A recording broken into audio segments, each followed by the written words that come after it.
is the reunification of the South after the Civil War, or Reconstruction.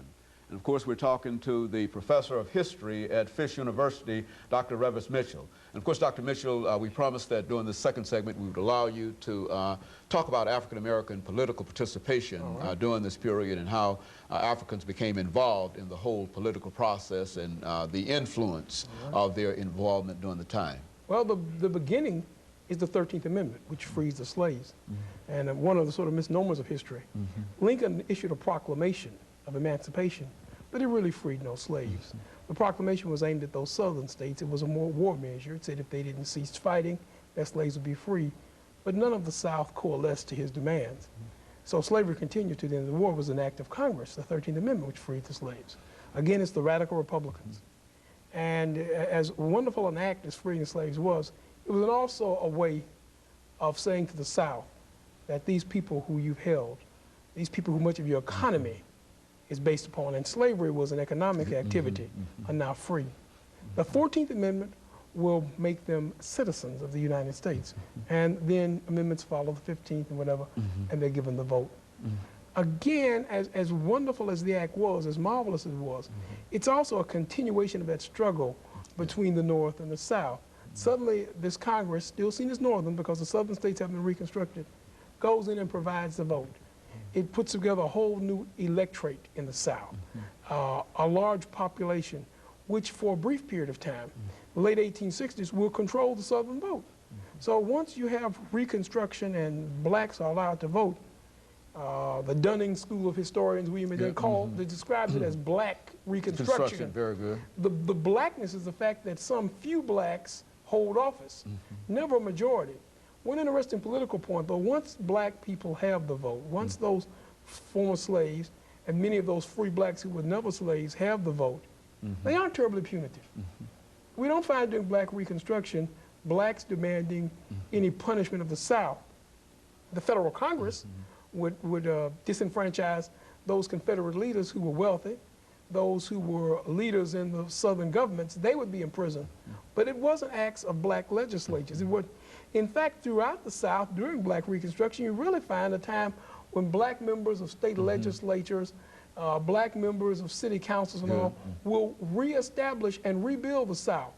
In Tennessee, for example, the Tennessee legislature, once blacks are a member of it, Samuel McElwee will propose public education. You had never had public education in the South prior to the Civil War. It's during black Reconstruction. Public education for all groups in the South. Certainly this meant for the former slaves a chance, the greatest chance for education. When blacks vote at national elections, they will send 2 senators. And it was only during this political time that we will have 2 black members of the Senate, Hiram Revels and Blanche Kelso Bruce, out of Mississippi. And again, they put forth very progressive legislation. It's under Kelso Bruce that we see the establishment of public education and public colleges in Mississippi. The University of Mississippi is strengthened, but there's also the creation of Alcorn, AMN. There's also the creation of colleges for African Americans. We see schools and hospitals. So during this period, even though there's chaos, we find valuable assistance by African Americans to the American dream. The question is, though, still at the national level, many in the South are upset, they are chagrined. There's still this struggle. The question of why black Reconstruction was so disfavored in the South, because again, it took this electorate and it empowered them, it gave them control.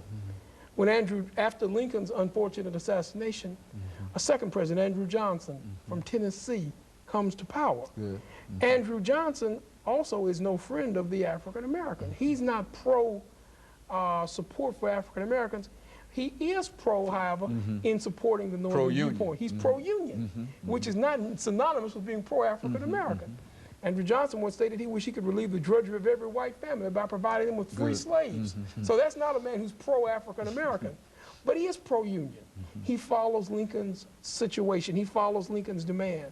So while Reconstruction is going on, the political battles continue between those who want to see the Union reunited, but also those who want to punish the South. The biggest struggle develops within the Republican Party, the radical and liberal wing.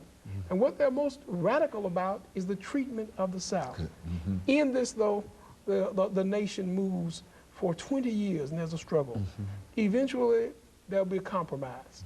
Politically, the compromise will be the removal of federal troops from the South. The Union is reunited, but the African American vote is gradually disappeared. New legislatures begin to put in new rules. There are no troops left in the South to make sure that African Americans can vote. Intimidation becomes a part of the political process. Voters are intimidated. Voters are outright not allowed to vote. Voting precincts are, voting records are not kept. Votes are cast in African American precincts, and eventually the great hope of the Civil War diminishes. And so when you talk about the military rule of the South, explain that, because I think what you're saying here is that for a time, after the war, that the military, the national military, That's right, actually controls and rules. Talk about they this. occupied the South. Now, what are you saying here there? in Tennessee, the general in charge was Clinton B. Fisk. Consequently, when a school is opened, it's named after the general. But they occupy the South. They treat it as conquered territory. Southerners are treated as those who were defeated in war. The great irony is that the two national leaders, Lincoln and Johnson, didn't want to alienate Southern voters. They hoped for reunion, but you couldn't have that. So the main point that Southern leaders want in this period of Reconstruction, the first most visible sign of reunion they want is the removal of federal troops. But once those troops are removed, who is going to protect the former slaves? Now, did these troops actually protect the slaves while they were there? I mean, what was the relationship between They protected the federal government's interest. Many of them oversaw the construction of railroads. Consequently, here in Nashville, you have a Union station built by the Union Army. One of the desires of the Army was to facilitate the railroads so the South could be brought back into business and businesses. And there was a great amount of money in rebuilding the South. Important northern companies make that money. And actually, some scholars point out that the African Americans compromised by the rebuilding of the South. The North and the South come together again on economic interest. And so this was really a critical period. Now, we often talk about critical periods in American history, but this was really a critical period that finally introduced the African American into the politics of the South. And the period after Reconstruction is constantly referred to as the development of the New South. We need to look at what's really so new about this South. Okay, very good. And of course, let us take this second commercial break, Dr. Mitchell, and we'll be back with our audience following this very, very short commercial break.